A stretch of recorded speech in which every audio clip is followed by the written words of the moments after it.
Inner Quest explores various pathways through which you can connect with the infinite wisdom of the universe and apply it to personal, professional, and spiritual growth. This program, featuring accomplished practitioners, educators, and authors, is provided by Infinity Foundation, an innovative center for holistic studies and research. We invite you to share this journey with us.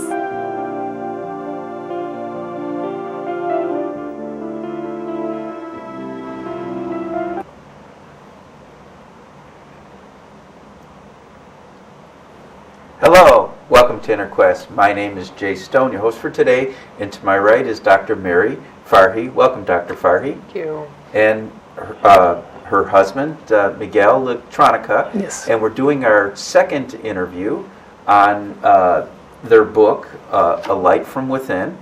And they also have a yoga course.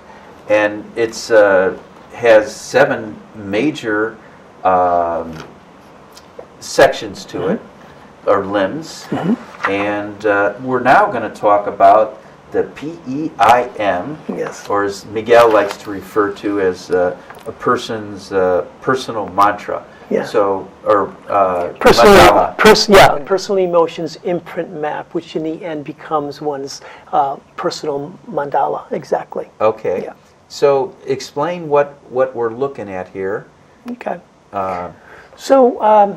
What that is, Jay, is that, the camera was just zooming in on it. That wheel represents 17 different emotions that all people, all of us, work through each and every day. So we've got joy, love, hope, trust, and on the other side, shy, sad, calm. Yeah, so there's 17 different spokes to this wheel representing 17 different emotions.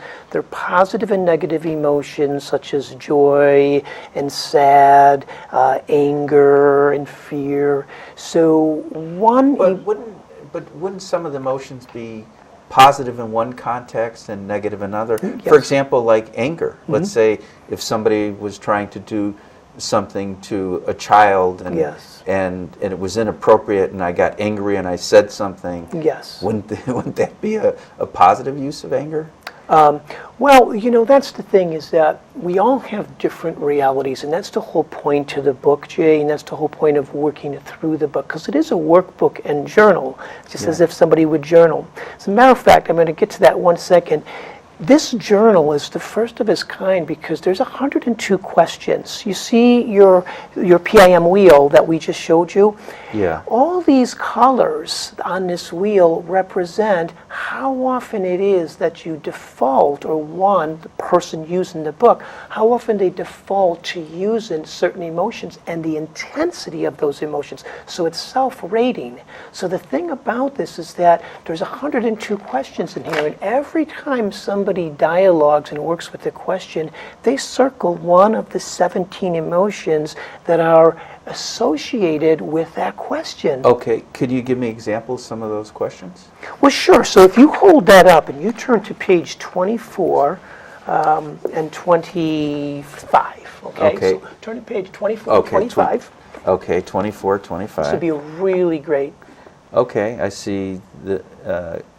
Okay. And then maybe just hold it up to the camera, because I think this will go a long way. Okay. So once the camera zooms in, I'm going to show right here. So this here there's 4 seasons in the book, and this is blue coded and stands for winter. So there's 13 different major sections, but you can see these 17 emotions right here that you were just reading off: joy, love, so on and so forth, all the way down to shy. So then to the left of it, there's a scale of 1 to 10. So for example, if I read this question right here, which is question number 2, it says, in what way might contentment differ from happiness in your life? Please explain. So then one would dialogue, and they would take the ample room that they need to answer that question. And then whatever comes up for them as they're answering that question, they would circle that emotion, and then they would and assign an intensity to that emotion, 1 to 10. And then as you work through the book, you add them all up, and then sometimes at the end you'll be like, okay, based on 1,000 points, if you see that fear is 800 and you see that, happy is 300, that might be a really good indication that based on the conditioning of the past, you're held in a certain pattern. And the nice thing about this is that when people work through this book, it brings them back to their own self-awareness. And that's what's really nice. So it's always on your terms. You start to see a correlation. When you read a question, I'm just going to pick one up at random. It says, when you are not feeling strong or at rest, how does the world around you appear or seem to change? So you have 10 people in a room, 10 people are going to answer this very differently because we're all perceive reality differently. There's no one right reality. So what I have done with this book, what we have done, was we wanted to find a way to assign a value to how it is that for an individual or myself, a personal value to joy, love, admiration, fear. And based on my timeline as it pertains to the 102 questions, Jay, I end up with that personal mandala. And by the time I look at it, working through the 102 questions, I'm like, oh my gosh, most people think, I thought for fear I'd be like 200, and I found that it was 500. So they can see a representation, because again, it's based on 102 questions that start from the time they were little with their first memories all the way to whatever age they might be now. Okay, so what happens when somebody has like an anxiety disorder who's more prone to fear or focusing on the negative, or someone who's depressed, so they know they feel sad or depressed? Yes. How will doing the book help? The book help. Well, in 2 ways. That's a really great question. Okay. So first and foremost, the foreword in this book is really long, and so is the introduction. A little longer. I hear someone very talented wrote the foreword. Yeah, right. My wife wrote the foreword, and the introduction as well. But it talks a lot about how emotions and critical thinking are not two separate things. They're actually two things that have a relationship to each other. So the book, it's designed that when people work through it, they understand that we have a choice in how it is that we respond to the emotions that come up. And emotions are very different than feelings, because feelings are just in the moment. They happen very quickly. They're instant in the moment. And emotions can last a long while, like depression, sadness, things like that. So what was it that happened that spurred this emotion?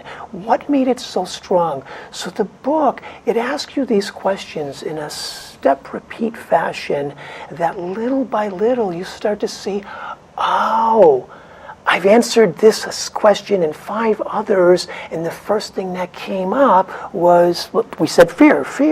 So they're starting to see a pattern. Then they go out the next day, they have an interaction, they see somebody who reminds them of somebody when they were perhaps a child or a month before, and immediately they fall into an associative pattern. And when they do, they have a choice that fear may come up by association, but now they're like, wait a minute, I feel this emotion coming on. I have a choice. What can I do right now? Can I go with the emotion and with the feeling that surfaced, or can I incorporate critical thinking, like, no, this is just a person, it has nothing to do with the person when I was a child or 1 month ago. And that's how the book works. It shows you by example of your own life how emotions paint and influence our behaviors and our feelings. Well, I'd like to point out that it's not just the questions and the answers, but you have a very holistic approach. Yes. So by changing the physiology through exercise, through healthier nutrition, through a better lifestyle, a person's more likely to feel the positive emotions. Dr. Farhi, do you want to add something to this? Well, I think a lot of it is just, again, that shift in perspective. So your example asking about somebody who has, an anxiety disorder. I mean, that's a label, right? Right. We've said, oh, these things are happening, so let's call it this, versus just really saying, what is happening? What am I experiencing? And trying to understand what that is. So I think, again, we're so, we like to label things. Label people. We get caught up in the end result. Yes.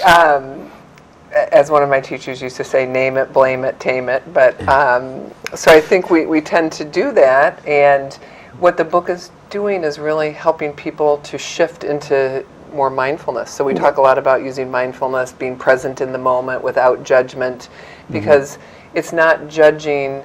You know, somebody said something to us in class yesterday, and we really tried to encourage her to walk through, like it's not about judgment that I'm good or I'm bad. I had given everyone something saying, how healthy is your diet, for them to do as homework. And so it's just really all about bringing awareness to what is in their everyday life at that time. Well, I could really see your program being adopted by both in and outpatient treatment centers. Yeah. You know, interestingly, we're in process of our second training, second 8-week course. And so in the first one, we had 26 people. We actually had to turn people away because we couldn't accommodate them. Now, do people come to a center for your training? Do they do it at a webinar? They do. I'm glad you asked. I mean, our first one is, we're both associated with Illinois Bone and Joint, and so I'm contracted with them to actually teach one of my patented products, the Mighty Body Band. So that's the place I went. You gave me a private session. Exactly. Yeah. That's exactly right, Jay. Yeah. So we use their facilities because it's state of the art. They've got all of the, a video projection and things that we need. So it worked out really well. But so the thing is a woman in the third week relating to this wheel that you showed up, she came to class. She was a teacher, and she said, Miguel and Mary, I cannot tell you how useful this wheel is.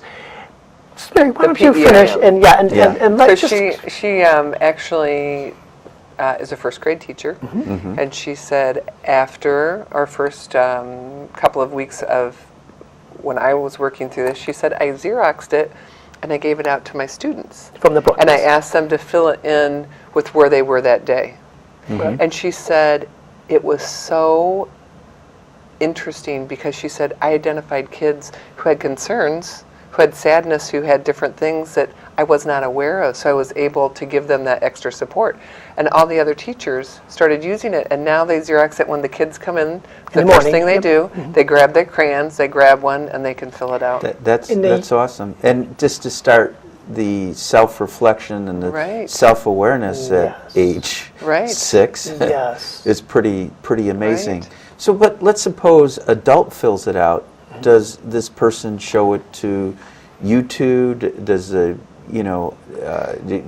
anybody analyze it? Is it all just self-analysis? We had some people, what we encourage people to do, because it really is a personal mandala, to fill it out perhaps with where they are before they start the course, and then to fill one out after. So it was really fun after our first course. Several people who felt comfortable, and not everyone did, brought it in and they said, I just want to share with everyone how different it is. And we give a whole package to everyone, but part of what we give everyone is a box of crayons. Because there's 16 crayons, and so for every emotion there's a different color. Because we want him, so he had colored it in, and he said, I put it up on at home to look at, to realize how far I had come in just 8 weeks. Yeah. And I'm sure the two pictures. I wish I could show the picture. I wish I could see it for myself. Yeah, it's on our website. You can look on the website.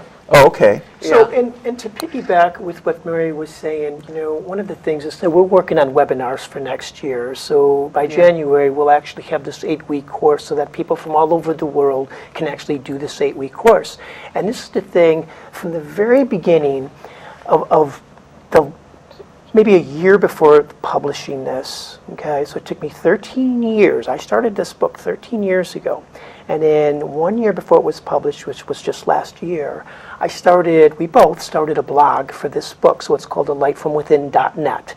And it's a blog that works in conjunction with the book. So akin to your question, people can actually go on our blog when they buy the book, and even if they don't, but when they do buy the book, they get an account. Everybody has their own unique account. Many of the elements of this book are mirrored in this blog. So the nice thing is that anything that they want to keep private, they can keep it in their book. But if they want, they can go online and do all the same work on a blog and share it with anyone around the world. Sure, get some feedback. Into and the you can community of probably others. use a username that keeps That's what we one do. Confidential. Yes, every person gets a unique username, and they decide what it is that they want to share. Some things are private, and some things are like share. And other people start commenting on it, like, "Yeah, I thought I was the only one, but this is what happened to me, and this is how I handled it." So it creates this really nice community, especially at that point for like-minded people. Now, you have different seasons. I've never seen that done with Yeah. yoga before, where some asanas or postures are more for summer and others are more for winter. Where does that come from? What's the theory or the practice behind that? Yeah, well, just like this deck of cards here. Many people, I'm going to ask you questions on these cards. So a deck of cards, all the different suits and things, they were used to represent the different sectors of society, like the rich, the poor, the middle class. And so that's how the four suits actually came about, as far as the history is concerned. So there's 52 cards in your deck, just like there's 52 cards in a regular Card playing deck. Yeah. Absolutely. So there's the clubs, and there's the diamonds, and there's the hearts, and so all the four suits are in there. So this is the thing. The cards, each card represents 1 week of the year. So there's 52 cards, there's 52 weeks. So the seasons it's broken down. So the 13 weeks, 13 times 4, it's 52. 13 weeks to each season. And so the book, so the haikus, for example, when you read a haiku was designed originally so that when you read it, it's a way to identify with nature and remove all the superfluous other stuff. So there's just you and the experience. So when you read them, they're very simple. But the idea is, when you were showing those 7 different portals of which to work with the book, well, the haiku, for example, you would read through the thumbnails, and it's like, oh, this haiku is really nice. So you would contemplate it, would bring you back to your earliest memories of life. So it's very simple. And when you do that, you're already creating a mindset, so that it then takes you to the next place. Like, there's a question that you answer, and then there's a yoga meditation, and we use these hand mudras for the meditations. So there's all these different techniques that help support each other. You mentioned mudras. Can you show our audience a few mudras and explain the significance of I it? would love to. So this here, most people know this. This actually has a name, and you've seen this for thousands and thousands of years. People use it to this day. And in yoga, it's Namaste. The name of the mudra is called Anjali Mudra. And Namaste means that the God in me honors the God in you. That's where I learned it. So, just like the title here, A Light from Within. Okay. So, Namaste is very complementary to the title of the book. Namaste traditionally means the light from within my heart observes and recognizes, and there's a difference between the two. It observes and recognizes your light. And by virtue of that, I know that your light recognizes mine. So Namaste is just a really nice way of just observing the beauty and the pure essence of all of our being. So that's one.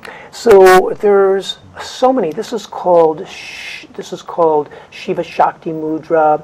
And so all these different mudras, and we could have 10 hours talking about mudras, but basically the hand is filled with all kinds of tendons, more than any other part of the body. So when you take your fingers and you move in distant positions, a lot of like IMRI mapping will show that as soon as you start moving your fingers, there's correlations in the different parts of the brain. Sure. So there's a guy named William Want. He used to run the psychiatry department in University of Chicago back in 1890, 1910, and he came up with that thing, handwriting modification for behavioral change. He's the father of that, amongst many other things. And his theory was when you use your fingers and hands and put a force on them, they actually stoke the different parts of the brain, and it makes it easier for behavioral to occur. I even heard like chopsticks are better for stimulating the brain It's than true. force. It's true. So I know all these things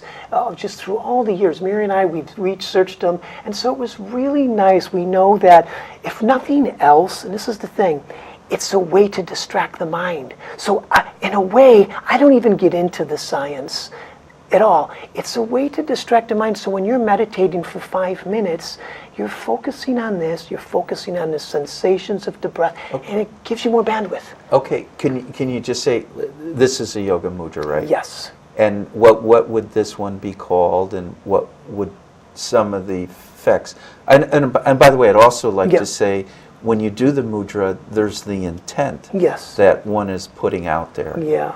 Well, I think just sort of akin to what I was just saying is the way I like to emphasize it. So if you look in the 52, if you cut out the 52 deck of cards that come with this book, you have the 52 mudras with their names, okay? Yeah. So the names don't really matter to me much, and I don't push them. I think the thing is, for us, it's more a way of distracting the mind so that somebody can actually do 5 minutes of meditation. Mm-hmm. So there is that element of when you work through the positive or closed and open loops that's stoking the brain, but because I'm not a behavioral scientist, because I don't study, all the different brain science, that might be posed to that kind of a person. Have you ever taught like the yoga mudras to the children? Because you children love it. Yeah, I would think so. And they could care. To be honest with you, children don't even ask. They love it because it makes them feel pure and simple. I could see that first grade teacher who talked about how she did the wheel. Yes. Doing yoga mudras with the kids. Yeah. That's awesome. So it pulls it all together. So between the meditations, between the yoga poses, between all the dietary stuff, between the emotional component and the critical thinking, that's what this book is based on. Now, you also affirmations is part of it. Mm-hmm. Let's see. I can go to the affirmation. So here's like an affirmation summary page. Mm-hmm. All is good. There is no evil in God's loving eyes. Mm-hmm. You are beyond beginning and beyond end. You are eternal life. Right. Now, do the people who are following your course have to go with your affirmations, or is it possible that they can write their own affirmations or be inspired by these affirmations to come up with new ones? What? Yes, and yes. Okay. They can definitely follow the ones in the book, but we encourage them to come up with their own affirmations if they want to use them. Again, using the light from within. Exactly. Okay. And so when do the affirmations come in? Do you say them for 5 minutes a day? Do you like do a yoga pose and do an affirmation? How does that work? Well, so because there's 52 plates that represent, the 52 poses, 52 affirmations, so 52 is the theme. So particularly in these cards, people, when they cut these out, so the affirmation that you just read, it's in one of these cards. So people can take these cards. We encourage them to cut them out, take them pick one out for the day. And so they have the mudra, they have a picture of the mudra, what it looks like. They have the affirmation, and they also have the haiku and the pose, the yoga pose, all on each card that correlates with the book. Mm-hmm. And that's the beauty, so it makes it really simple. People don't even have to remember the names. They just methodically follow a deck of cards. And then they can play with a friend. When they play with a friend, they play a card to be like, okay, maybe I'll answer one of the workbook questions. So the targeted market originally was for yoga teachers 13 years ago. And then as I developed the book, all the anatomical illustrations, I've hired artists to come in to do very unique medical illustrations because I wanted people to also learn a little bit about anatomy and physiology. So there's all these different different sprigs, if you will, of different things. Branches on your limb. Yes. Well, so let me ask you this. I'm going to ask Dr. Farhi this. Okay. Somebody does your 8 weeks course. What happens after those 8 weeks? Well, Can they re-sign up for the course, or? Sure, absolutely they Okay. can, and they'll still have support from us on the blog, and they still have. So in the book, with each pose, like for instance, in the course, each week we go through 7 poses. We incorporate more poses, but we always at least cover 7. Is it the same 7 poses each No, week? every week it's 7 different Because poses. there's 52 poses in the book, so because this is 8 weeks, we've taken 7 each week of the 52. Okay. So we'll talk about, what are the health benefits. We give them different ways that they can modify, because we have people that have very advanced practices, and we have people who have never done practice. Right. We had, a gentleman who was struggling from Parkinson's and wanted to just come improve his balance and absolutely loved the course. So all different people. So depending on where somebody's starting is the answer to that question. So some people may take it to deepen their already existing practice. Some people are just wanting to learn, but they'll always still have access to going back to reviewing those poses. And so somebody could do that. Somebody could just start doing classes. But it's also important to know that by the time we finish the 8-week course, people have probably only done 20% of the book. So you see, that just gets that's just a catalyst for them to actually take another 8 months or 9 months to work through the book. Or if they're really, really determined, they can work through it in 2 months. So you can literally take that book and spend 2 years on it, or you can try to do it within 1 month. It doesn't matter, because it is reflective of one's journey. Okay. You can spend your whole life. Yeah. As we do. Yeah. Well, I was thinking about that, because we talked about the cards being 52 weeks a year. Yes. I'm Jewish, and we read the Torah every year. Yes. The law, Jewish law, and then you read through the whole year, and then you have a celebration, and then you start all over again. And I could really see that being done with your cards and with your practice. I mean, I've done, say, thousands and thousands of triangle poses, and and each time I do, I try to have a beginner's mind and learn something or have awareness or presence that wasn't there before. Yeah. It reminds me, there was we had 9 inches of rain one summer, and my house was flooding. And my sister called me, Jake. She says, "Are you okay?" I said, "Yeah." I said, "House is flooding, but I'm doing yoga. I'm fine." It's like there's nothing I could do. Right. So I was in the highest place of the house doing yoga. And now, Miguel, you self-publish this. What are some of the joys and the heartaches of self-publishing? We only got I just got the 2 minutes sign. Yeah. Well, before I answer that question, I just want to say you mentioned the word beginner's mind, and in the end, that's what we're trying to work towards, a beginner's mind, regardless of where you're at. Beginner's mind is just such a beautiful place. Well, you brought it out of me. I've been practicing yoga for over 30 years, and I stayed out of yoga because I didn't like the props and always going. But I bought your Mighty Body bands and use them and love them. Thank you. So you were going to say about the joys and.